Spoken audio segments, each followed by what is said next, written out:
Bueno, voy a empezar straightforward. Como ustedes saben, tenemos un plan de las Naciones Unidas, la década de acción, que fue lanzado en el año 2011, en el cual se trabaja, o mejor dicho, se plantea el trabajo hacia la reducción en un 50% de la totalidad de muertos y lesionados graves en un periodo de 10 años. En ese momento el planteo era trabajar sobre 5 pilares, que lo estamos viendo en la pantalla. A Latin NCAP, que es la organización en la cual represento en esta ocasión, nos toca trabajar sobre vehículos más seguros, pero el plan de acción era trabajar sobre todos los pilares. Todos los pilares tenían que plantearse progresos, tenían que avanzar, tenían que desarrollarse para asegurar esa meta del 50%. Claramente, eh, eh, lo que estoy diciendo es que ningún pilar es más importante o más relevante que otro y todos ellos tienen que cuidarse y avanzar. Nos toca a Latinenca trabajar en el pilar de vehículos más seguros, no quiere decir que los demás no sean tan importantes. Sobre vehículos más seguros, lo primero que nos dicen las Naciones Unidas es aplique, o mejor dicho, siga los reglamentos que Naciones Unidas propone para vehículos más seguros. Y acá estamos viendo la pantalla, perdón que hay algunas slides que están en inglés, en colores de tonos de azul o celestes, los países del mundo que son firmantes o se han comprometido a los acuerdos de normativas de Naciones Unidas para seguridad vehicular y otros aspectos del auto, como también las emisiones. Y como vemos, con cierta alarma y preocupación, América Latina está absolutamente toda pintada de gris. No hay un solo país en la región que se haya comprometido públicamente a legislar o regular estas normas técnicas. De hecho, América Latina tiene, como recién lo decía Leslie, hay países que lo han mencionado las normas, pero están controladas de una manera tan débil que muchas veces hemos notado incumplimientos en el programa Latin NCAP y a su vez hemos visto que las marcas no llevan a cabo el correcto cumplimiento. Acá no es solamente aplicar la norma, sino que aplicarla de manera correcta, al pie de la letra, como lo debe ser. La pregunta entonces cabe por qué ningún país de América Latina ha firmado sus acuerdos. Terminada la década del 2011 tuvimos, como quien dice, un relanzamiento de la década, de una nueva década, para volverse a plantear otra vez los objetivos de la misma manera, nada más que cambiando un poco algunas estrategias en algunos aspectos, en algunas áreas, pero con el mismo target, el mismo objetivo, que es bajar a la mitad la cantidad de lesionados graves y fallecidos en el periodo de una década. Ahí obviamente entra a tomar un poco más relevancia algunos aspectos de la seguridad vehicular, así como otras áreas en lo que refiere, en otros de los pilares, mejor dicho, en el cual se fueron reforzando otras áreas vamos a decir, de mayor relevancia. Acá lo que voy a hacer es detenerme pocos minutos para explicarle qué es lo que hace Latinenca, porque en la presentación básicamente es más general sobre Speed Management, o sea, sobre el manejo de velocidades, no tanto sobre lo que hace Latinenca. A modo resumido, Latinenca es una ONG sin fines de lucro en la cual hacemos pruebas o test de consumidores. Compramos coches en América Latina, los testeamos en un laboratorio en Europa porque no tenemos laboratorios independientes en nuestra región y el resultado, le damos un resultado de la seguridad del auto con estrellas y eso se comunica, se publica online para que todos los consumidores al comprar un auto sepan qué seguridad tiene. Este vehículo que les estoy mostrando creo que es uno de los resultados más importantes que tuvo la Latin en el último tiempo. Este vehículo va a reemplazar al modelo más vendido en Brasil, que es el mercado más grande de la región, es el Volkswagen Tera y tiene 5 estrellas en seguridad. Y tiene una particularidad este vehículo, además de todo eso que dije, es que este vehículo obviamente entra en un segmento bastante popular de precios, pero aparte este vehículo tiene un sistema de frenado autónomo de emergencia que voy a explicar en unos segundos a qué me refiero. Vamos a empezar con algunos problemas que tenemos cuando comenzamos a hablar de velocidad. Tenemos el problema de que el concepto es en América Latina de que si me tiene que pasar, me va a pasar. Sí, es correcto, si me tiene que suceder un choque, me va a suceder, no hay duda. Pero el tema es estar preparados para que cuando eso que me deba suceder me suceda, las lesiones en mí o en mi familia, o al ser las otras personas, sean las mínimas posibles. El segundo mito es, bueno, tengo un seguro, así que no hay problema. El seguro, lamento recordarles que es simplemente un resarcimiento material.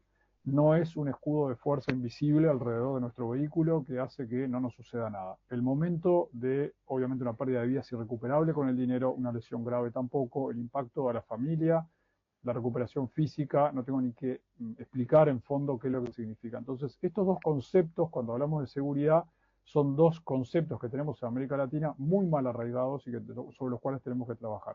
Bien, y tenemos que tratar de cambiarlos, porque también hay muchos políticos que tienen esta visión. Sobre la seguridad, los seres humanos estamos diseñados para, por naturaleza, correr hasta 15 kilómetros por hora. O sea, nuestro cuerpo está naturalmente diseñado para resistir choques a 15 kilómetros por hora, no a velocidades más altas. Entonces, si vamos a ir a velocidades más altas, necesitamos protecciones mayores. ¿De acuerdo? Algunos conceptos básicos para sacar eso de, bueno, la velocidad no es tan alta, no importa. 30 kilómetros por hora, que a muchos le puede parecer una velocidad baja, chocar a esa velocidad es como caernos, desde el punto de vista energético, es como caernos de un piso, del primer piso de un edificio. Y si es un choque a 60 kilómetros por hora, desde el punto de vista energético, es como caernos de un quinto piso de altura, o sea, de un edificio de 5 pisos. Esto les puedo asegurar que en cualquiera de los casos las lesiones son bastante graves y si ustedes se lo quieren imaginar, creo que a nadie le gustaría pasar por alguna de estas situaciones. Entonces, 30 kilómetros por hora no es nada despreciable. De la misma forma, cuando hablamos de en qué nos convertimos los seres humanos, muchas veces las madres tienen ese falso concepto, o los padres tenemos el falso concepto de que llevamos al niño en brazos, entonces es la forma más segura de llevarlos. En un vehículo no es así. Un niño de unos 10 kilos, un bebé de unos 10 kilos a 30 kilómetros por hora se convierte instantáneamente en 167 kilos. Y si ese choque es a 60 kilómetros por hora, ese niño se convierte instantáneamente en algo que pesa 335 kilos. No hay nadie, ningún ser humano, que pueda soportar 167 kilos en menos de un segundo. Es decir, que ese peso del niño pase de a 167 kilos en menos de un segundo. No hay nadie que lo pueda soportar. ¿De acuerdo? Así es el hombre más fuerte del mundo. Es por eso que necesitamos, y no solo necesario, sino que el vehículo esté apropiadamente equipado y que el niño obviamente vaya en su respectiva silla de niño. La velocidad aparte tiene un tema determinante sobre lesiones humanas. En esto voy a tratar de ser lo más general posible. Pero a veces tendemos mucho en América Latina a menospreciar cierto tipo de lesiones. No sé si es porque nos queremos poco, la vida vale poco, no voy a entrar en esas, vamos a decir, subjetividades sociales, pero sí es importante entender de que la gravedad de las cosas. Cuando en Europa se habla o se considera como trágico y grave una fractura de pierna en un choque, en América Latina a veces admitimos una persona que queda viva, aunque quede cuadripléjica, después de un choque quizás no tan grave, y si ese vehículo hubiera estado apenas equipado con seguridad, las lesiones sobre esa persona no hubieran sido, digamos, tan drásticas como para cambiarle la vida a esa persona y a su familia. Entonces tenemos que en esto ser un poco más, querernos un poco más y tener un poco más de conciencia. Voy a explicar de una manera un poco más médica.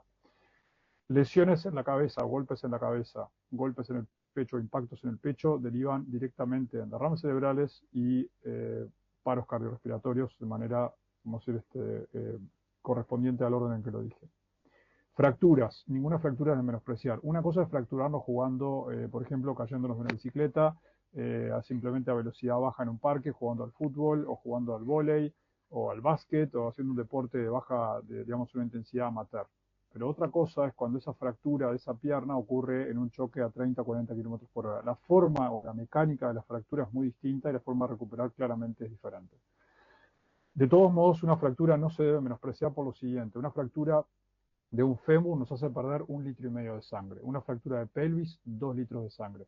Ustedes tengan en cuenta que el cuerpo humano tiene entre 5 y 6 litros de sangre. O sea, cualquier tipo de este tipo de fracturas combinadas, que son bastante comunes lamentablemente, nos derivan en una pérdida de casi 50% de la sangre que tenemos en el cuerpo. Y eso obviamente es algo extremadamente grave.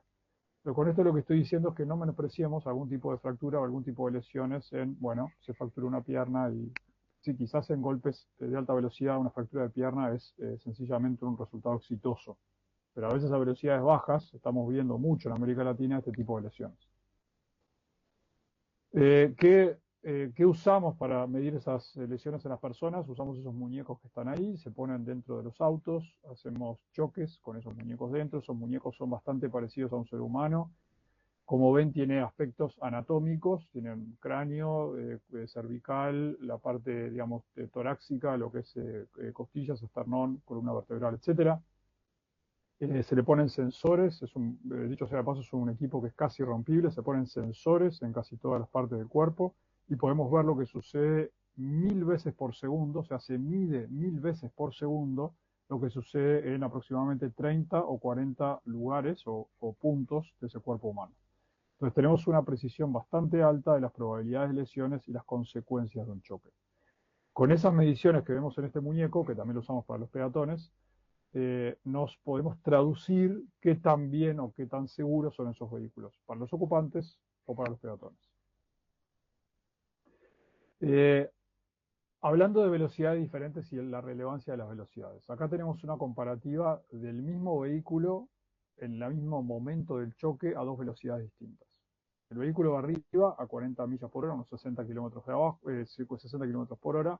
En el vehículo de abajo estamos hablando de un choque a cerca de 80. Es el mismo automóvil y el punto de impacto, el tiempo de impacto en la secuencia es la misma. Vean la diferencia que hay entre un vehículo y otro. O sea, la velocidad definitivamente es un elemento determinante. Si vamos a ver, o les hablaba hoy de los peatones, acá tenemos cómo se evalúa la seguridad del peatón. Lo que vemos arriba es una pierna, o sea, simula una pierna de un muñeco. Adentro de ese envoltorio hay una estructura de aluminio y materiales resistentes muy parecida a una pierna. Y acá lo que tenemos es una cabeza. Se están arrojando a unos 40 a 60 kilómetros por hora en diferentes áreas del automóvil y vemos el nivel de lesión que ocasionaría ese automóvil si atropellara a una persona. A modo nada más vamos a decir, de regla general, un atropellamiento a 30 kilómetros por hora, tenemos una probabilidad de fallecimiento de 10% más o menos, a 50 kilómetros por hora un 45% y a 60 un 80% de probabilidad de fallecimiento. Estamos hablando de valores bastante, como ven, bajos de velocidad, y esto es fallecimiento, dejamos de lado lo que son lesiones graves irreparables. De acuerdo que ahí obviamente los valores aumentan bastante. Entonces no es nada despreciable decir chocar o atropellar a alguien a 30 kilómetros por hora. Por eso, hoy día, a pesar de que 30 kilómetros por hora se usa como un estándar en velocidades máximas en zonas urbanizadas o en áreas de vivienda, aunque se utiliza como un estándar, muchos están cuestionando que esa velocidad todavía es un poco alta para lugares donde, por ejemplo, hay una alta densidad de peatones. Tecnologías que nos ayudan a salvar la vida, amén o a pesar del problema de las velocidades. El tema motos, frenos ABS. En esto, perdón que voy a empezar el video de nuevo, que voy a hacerlo sin audio. Esos palos que ven al costado de la moto no es el elemento de seguridad. Esos palos se usan solamente para que la demostración sea hecha de manera segura. Pero vean la diferencia que hay del lado izquierdo. Es una moto sin frenos ABS. Del lado derecho, una moto con frenos ABS. La misma moto frenando en un área donde no hay adherencia, donde el pavimento es resbaladizo. Vean la pérdida de control a la izquierda de la imagen y cómo la moto de la derecha de la imagen logra mantener el control mientras vamos a decir, acciona la frenada en estado de emergencia, o sea, los frenos a la máxima presión. El caso de la izquierda lo que deriva es en la caída del conductor, del motociclista y eventual atropellamiento por vehículos que puedan estar cerca. Esta es otra de las tecnologías que también son muy relevantes, más cuando estamos hablando de velocidades relativamente altas. Control electrónico de estabilidad, que hoy es algo que prácticamente lo vemos estándar en varios mercados. Este auto rojo tiene control electrónico de estabilidad y realiza una maniobra evasiva a 60 kilómetros por hora. Bien, hay unos conos. El auto que estamos viendo ahora, el color gris oscuro, es el mismo vehículo, pero sin el control electrónico de estabilidad, a 60 kilómetros por hora. Y vean lo que sucede. ¿Sí? El control electrónico de estabilidad hoy día se estima que salva casi tantas vidas como un cinturón de seguridad. El control electrónico de estabilidad es un elemento que viene, como les dije, es estándar en bastantes mercados de la región, y estos autos que estábamos comparando son autos que los tenemos en la región y que son bastante comunes, y ahí tenemos un elemento que es definitorio a la seguridad. Estos son otros elementos que están cada vez más estándar. Vean, adelante hay una caja que se está acercando, el conductor mira hacia atrás, el auto frena solo. Básicamente lo que se llama frenado autónomo de emergencia. Es un sistema en el cual el vehículo frena solo, aunque el conductor esté distraído. Esto hoy día está cada vez más estándar. Frenado autónomo de emergencia para peatones. El vehículo detecta al peatón y frena. De vuelta, puedo estar distraído como conductor, pero el auto frena solo. Esta tecnología que estamos viendo ahora y nos parece tan fantástica y tan evolucionada, ya está, digamos, bastante difundida en la región. Vean este video con un ciclista. Acá vemos un caso de visión obstruida, porque en los casos anteriores veíamos el obstáculo, o sea, podía ser que alguien estuviera haciendo algún truco. Acá no hay ningún truco, como van a ver desde sentados a bordo del vehículo, no hay forma de ver al ciclista, el sistema lo detecta y frena solo. Este sistema que estamos viendo ahora, que se lo mostré en estas tres secuencias, es un sistema que en aquel auto rojo que les mostré al principio, que va a reemplazar o está reemplazando al modelo más vendido de Brasil, viene como estándar. O sea que estas tecnologías están empezando a venir estándar en los modelos más populares de la región, por precio, y los modelos también que apuntan a ser los más vendidos de la región, y de vuelta sin pagar más por ello. O sea, es un equipamiento hoy estándar en América Latina. Los frenados autónomos de emergencia son obligatorios desde el año 2016 en Europa, y el primer segmento que fue regulado fueron los vehículos pesados. Los vehículos pesados, camiones, buses, etcétera. La razón por la cual se hizo ahí es porque, o se trabajó sobre ese segmento, pues es un segmento con una siniestralidad de por sí bastante baja, pero con unas fatalidades muy altas. Es decir, hay poco siniestro, pero cuando el siniestro sucede, las tasas de fallecimiento van arriba del 95%. Digámoslo de otra forma. Los choques suceden poco, pero cuando hay siniestros con ese vehículo, la probabilidad de fallecimientos o de algún fallecido es muy elevada. Por eso se trabajó sobre ese ciclo.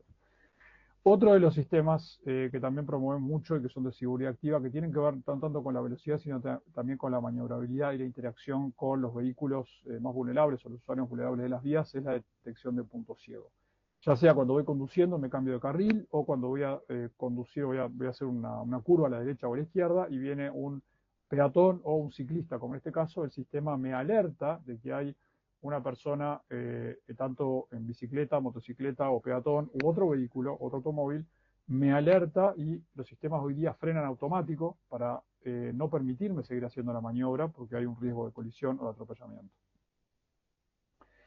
Todas las tecnologías mostradas se basan en un funcionamiento correcto en un margen permitido de velocidades. Entonces, claramente la velocidad es un elemento determinante. Si todas estas tecnologías las tengo, pero voy a velocidades muy altas, el funcionamiento no es tan bueno, ¿de acuerdo?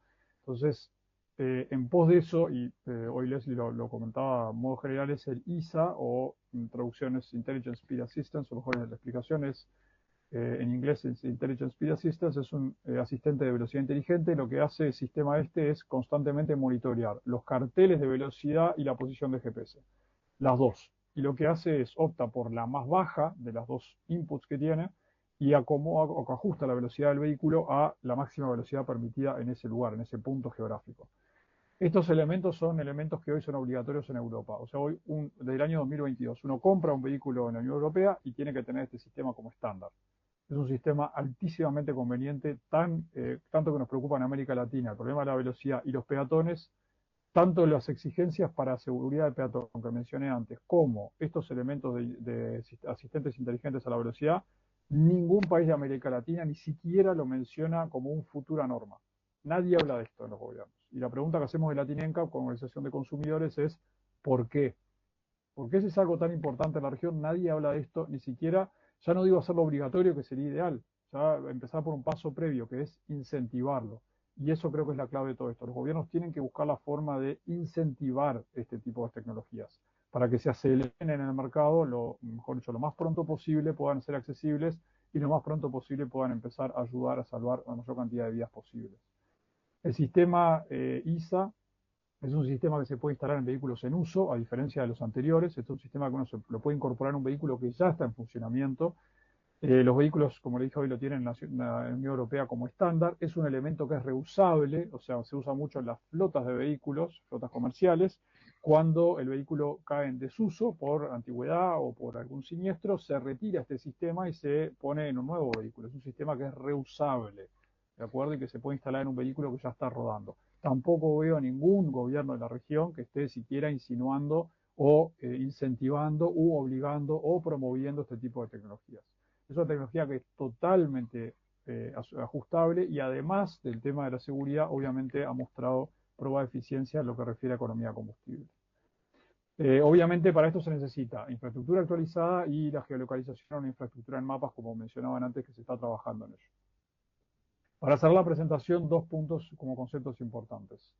No hemos visto ningún país en la región ni en el mundo que haya tenido éxito en vehículos más seguros y que no haya aplicado estos dos conceptos o dos grandes elementos base para un correcto desempeño o llegar hacia vehículos más seguros. El primer enfoque es el primer concepto es el enfoque del sistema seguro. Es decir, que tenemos que hacer vías y vehículos, automóviles, a prueba de conductores cada vez más distraídos. Me preocupa en demasía que América Latina está trabajando mucho sobre la conducta de las personas, sobre las licencias de conducir por puntos, que no está mal, pero estamos haciendo foco sobre las personas y se sabe, todos los países que han tenido éxito en abatir el problema de la seguridad vial, de que trabajar sobre ese aspecto es un aspecto que no es el aspecto que da respuestas a esto, y hay que trabajar sobre todo, y principalmente vías y automóviles a pruebas de conductores cada vez más distraídos. Vamos a estar cada vez más distraídos, eso no hay duda. Entonces necesitamos ese concepto de sistema seguro como bloque y no simplemente enfocarse en un área sola como hacen la mayoría de los gobiernos de la región, lamentablemente. Y el segundo concepto es seguir literalmente lo que dice el documento de la década de acción de Naciones Unidas en el pilar número 3. Dice bien claro, aplique normas de Naciones Unidas rigurosas, ni siquiera como lo está haciendo ni México ni Brasil, que son relativamente los más avanzados, pero no controlan las normas, el cumplimiento de normas de manera rigurosa ni cerca, por la sencilla razón que ninguno de los dos obligan a que haya un laboratorio independiente que controle el cumplimiento de las normas. Los sistemas en México y en Brasil son documentales. El fabricante presenta documentos y se terminó el tema ahí. Y el segundo punto, el segundo aspecto que tiene sobre el tema de la década de acción, Pilar 3, es información independiente a los consumidores. O sea, la ONU en ese documento y la OMS dicen, aplique normas rigurosas e impulse los sistemas de información independiente como los NCAP.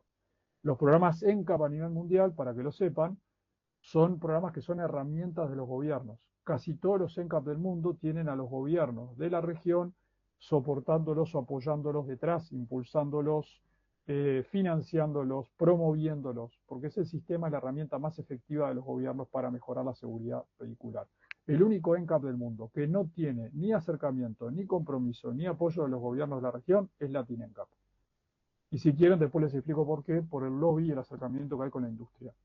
Somos la excepción mundial a pesar de haber invitado a los gobiernos a formar parte y de tener una estructura institucional preparada para ello.